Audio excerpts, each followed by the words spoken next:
मैं उसका पुरजोर समर्थन करता हूं।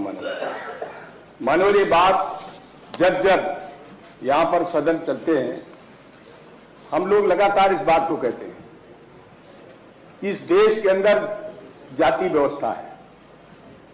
जब आदमी पैदा होता है तो सबसे पहले उसकी जाति लिखी जाती है और जाति के आधार पर मानव इस देश के अंदर सामाजिक अन्याय और न्याय भी होता है। लगातार भारत की 75 साल की आजादी के बाद ये बात समाजवादियों द्वारा भारत की संसद से लेकर उत्तर प्रदेश के विधानसभा और विधान परिषद में बात कही जा रही है। और डॉक्टर राम मनोहर लोहिया जी ने 1956 में इस बात को बहुत जोरदार से पूरे देश के अंदर उठाया था कि ये विभिन्न जातियों का देश है, विभिन्न धर्मों का देश है। और मनोहर उसके पहले सरदार वल्लभ भाई पटेल ने जातिवार जनगणना की बात 1950 के पहले उन्होंने एक ड्राफ्ट तैयार किया था। उसके पहले 1941 में जातिवार जनगणना हुई थी। मानवर 1941 के पहले 1931 में जातिवार जनगणना हुई थी। मानवर उसके पहले भी लगातार जातिवार जनगणना होती रही। लेकिन दुर्भाग्य इस देश का, भारत की आजादी के बाद जब जब इस देश में, प्रदेश में जातिवार जनगणना की बात आई और सरकार के द्वारा जो सुविधाएं हैं मानवर, उनको जातियों, कमजोर लोगों को, गरीब लोगों के बीच में वितरण करने पर विभिन्न प्रकार की विभिन्नताएं आती हैं। मानवर इस बात को लेकर समाजवादी पार्टी ने लोकसभा से लेकर राज्यसभा और राज्यसभा से लेकर विधान परिषद, विधानसभा में बात कही है।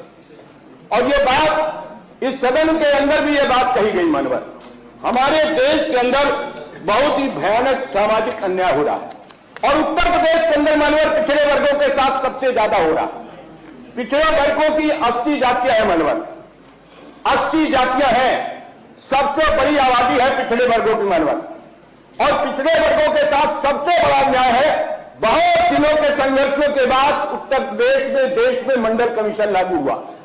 मंडल कमीशन की रिपोर्ट आरक्षण को लागू करने के लिए हुई।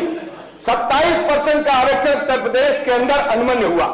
लेकिन मानवीय दुर्भाग्य है कि भारतीय जनता पार्टी की सरकार आने के बाद आज वो 27% का आरक्षण भी हमारे हक को छीन रहा है। 27% का आरक्षण भारतीय जनता पार्टी सरकार नहीं दे रही। आज प्रदेश के अंदर हाहाकार मचा हुआ है। पिछड़े वर्ग के लोग धरती से लेकर सदनों तक इस बात को कह रहे हैं कि हमारी जात की जनगणना कर लो। भारतीय जनता पार्टी आपस में लड़ाने का काम करती है। भारतीय जनता पार्टी, मैं जानता हूं कि इस प्रदेश के अंदर हमारे तमाम ऐसे नेता हैं जो कहने को तो पिछड़े हैं, लेकिन जब पिछड़े वर्गों के हकों के साथ हकतलफी होती है तो बात न मुख्यमंत्री न माननीय प्रधानमंत्री के सामने कह पाते हैं, वह जनता के बीच में कहते हैं कि हम आपके हकों के साथ अन्याय नहीं होने देंगे। मानवा और देश के बड़े बड़े नेता, भारतीय जनता पार्टी के नेता दर्जनों वर्षों पहले से कहते चले आए हैं कि हम जातिवार जनगणना कराएंगे। लेकिन मानव आज 9 साल पूरे हो गए भारतीय जनता पार्टी को केंद्र की हुकूमत में और 7वां साल चलने जा रहा है उत्तर प्रदेश में, लेकिन जातिवार जनगणना नहीं कराई जा रही है। हर 10 साल के अंदर जनगणना होती है। मानव अभी 2021 में जाति जनगणना और देश के अंदर जनगणना की बात हुई, लेकिन भारतीय जनता पार्टी पिछड़े वर्गों की जनगणना नहीं करा रही, जानबूझकर नहीं करा रही है क्योंकि पिछड़े वर्गों की उन्नति न हो। मानव इस बात को भारतीय जनता पार्टी के बड़े नेता, जितने भी बड़े नेता हैं, सब स्वीकार करते हैं। यहां बैठे हुए जो नेता है वो भी स्वीकार करते हैं कि जातिवार जनगणना होनी चाहिए। तो जब यह स्वीकार करते हो कि जातिवार जनगणना होनी चाहिए, तो 2021 में जो एनपीआर का फॉर्म आया, उस फॉर्म में मानव, उस फॉर्म के अंदर आपने देखा होगा, मैंने ये बात पिछली बार भी कही थी, उस फॉर्म के अंदर आपको जाति का कॉलम है, लेकिन आप अनुसूचित जाति की जात का तो कॉलम है, लेकिन पिछड़ी जात का कॉलम नहीं है। मैंने इस बात को हम बलपूर्वक कहते हैं कि उसमें पिछड़ी जात का कॉलम बनाया जाए और जब जनगणना कराते हैं जितना धन आपका जनगणना करने में लगता है, उससे 1 पैसा भी ज्यादा जातिवार जनगणना करने में नहीं लगा। तो जो आपस में ये लड़ा करके इस देश के अंदर गद्दी पर कब्जा किए बैठे हैं, प्रदेश की गद्दी पर कब्जा किए बैठे, हो सकता है लोगों का भ्रम दूर हो जाए।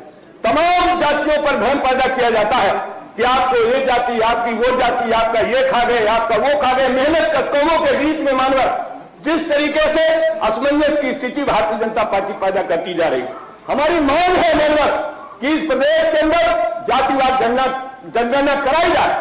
देश के विभिन्न राज्यों में जातिवाद जनगणना मानवर हो रही है और इस प्रदेश के अंदर उत्तर प्रदेश के मुख्यमंत्री, इसी प्रदेश से भारत के प्रधानमंत्री, यहीं से बहुमत और उसके बाद भी सबसे ज्यादा बहुमत पिछड़े वर्गों का, और पिछड़े वर्गों का बहुमत होने के बाद भी उनके हकों पर हकतलफी की जा रही है।